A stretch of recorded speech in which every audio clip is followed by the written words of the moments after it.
প্রিয় বন্ধুরা, আসসালামু আলাইকুম। সবাই কেমন আছেন? আইরিন পারভিন রেসিপিতে সবাইকে অনেক অনেক শুভেচ্ছা ও ভালোবাসা জানাই।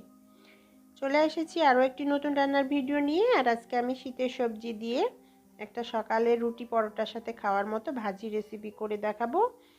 আর এখানে আমি ভাজিটা করব গাজর এবং ফুলকপি দিয়ে এবং ডিম দিয়ে।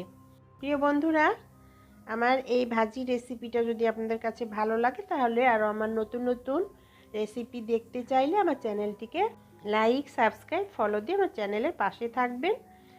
কমেন্টস করে জানাবেন রেসিপিটা আপনার কাছে কেমন লেগেছে। তাহলে চলুন বন্ধুরা, রেসিপিটা করে দেখা। এখানে আমি একটা ছোট সাইজের ফুলকপি কুচি করে কেটে নিয়েছি এবং ফুলকপির কুচিগুলো বেশি ছোট করিনি, মিডিয়াম সাইজের করে কেটে নিয়েছি। আর একটা গাজর এখানে কুচি করে নিয়েছি। সবজিগুলো ধুয়ে পানি ঝরিয়ে নিয়েছি। চুলায় প্যান বসিয়ে দিয়ে এটাতে আমি হাফ কাপ মতো তেল দিয়ে দিলাম, একটা পেঁয়াজ কুচি দিলাম এবং 5টা কাঁচামরিচ কুচি দিয়ে দিলাম। দিয়ে এগুলোকে নেড়েচেড়ে ভেজে নেব। বেশি ভাজবো না, হালকা একটু ভেজে নিব, কারণ পেঁয়াজ এবং কাঁচামরিচটা ভাজির সাথে আরও ভাজা হবে। তো হালকা একটা ব্রাউন কালার চলে আসলে ভাজা শেষ। দেখতেই পাচ্ছেন কি সুন্দর একটা কালার চলে এসেছে। এই মুহূর্তে আমি ফুলকপি কুচি এবং গাজর কুচিটা এটার মধ্যে দিয়ে দিলাম।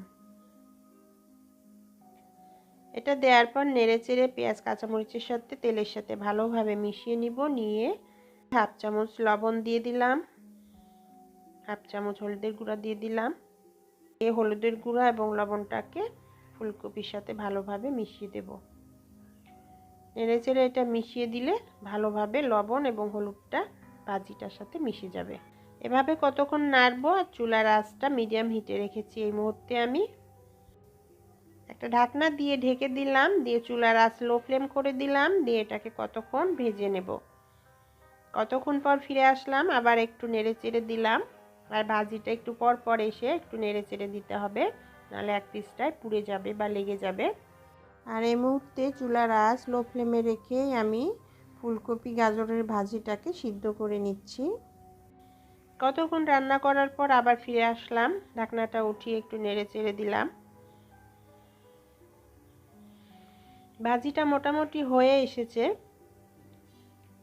একটু চেক করে নিব যেগুলো সিদ্ধ হয়েছে কিনা। তো দেখলাম যে ফুলকপি এবং গাজরটা অনেকটা সিদ্ধ হয়ে গেছে।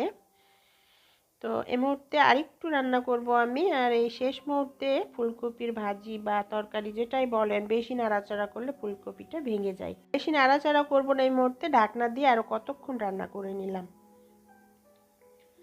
কতক্ষণ পর আবার ফিরে আসলাম। এবার একদম পারফেক্ট হয়ে গেছে, সিদ্ধ হয়ে গেছে এবং রান্নাটাও কমপ্লিট হয়ে গেছে। আর কমপ্লিট হয়ে যাওয়ার পরই এই মুহূর্তে আমি একটা ডিম ফেটিয়ে রেখেছিলাম আমি বাটিতে, সেই ডিমটা ভাজিটার ওপরে ছড়িয়ে দিলাম মাঝখানে। দিয়ে ঢাকনা দিয়ে ঢেকে লো ফ্লেমে রেখে কতক্ষণ আবার এটাকে রান্না করে নিব। ডিমটা একটু সিদ্ধ হয়ে আসলে তারপর এটাকে নেড়েচেড়ে ভাজির সাথে মিশিয়ে দেব। এভাবে ডিমটা দিয়ে ভাজির সাথে মিশিয়ে দিলে ভাজিটার টেস্টটা একদম অসাধারণ হয়ে যায়। আর এতটাই ভালো লাগে, আপনারা এই রেসিপিটা করলেই বুঝতে পারবেন কতটা ভালো লাগে রুটি পরোটার সাথে খেতে। এক বাটি ধনেপাতা কুচি দিয়ে দিলাম শেষ মুহূর্তে। দিয়ে এটাকে নেড়ে চেড়ে ব্যাস রেডি। আর এটাকে রান্না করব না, ভাজিটা রেডি হয়ে গেছে। এবার আমি একটা প্লেটে ভাজিটাকে রুটির সাথে সার্ভ করে দিব। প্রিয় বন্ধুরা, আমার এই ফুলকপি গাজর এবং ডিম দিয়ে বানানো এই রেসিপিটা, এই ভাজির রেসিপিটা যদি আপনাদের কাছে ভালো লাগে তাহলে আমার চ্যানেলটিকে লাইক, সাবস্ক্রাইব, ফলো দিয়ে আমার চ্যানেলের পাশেই থাকবেন। বেশি বেশি করে শেয়ার করুন ফ্রেন্ডস ফ্যামিলির সাথে। কমেন্টস করে জানান ভিডিওটি কেমন লেগেছে আপনার কাছে। সবাই ভালো থাকবেন, সুস্থ থাকবেন, আমার জন্য দোয়া করবেন। আরও যেন ভালো ভালো রেসিপি আপনাদের জন্য নিয়ে আসতে পারি। আল্লাহ হাফেজ।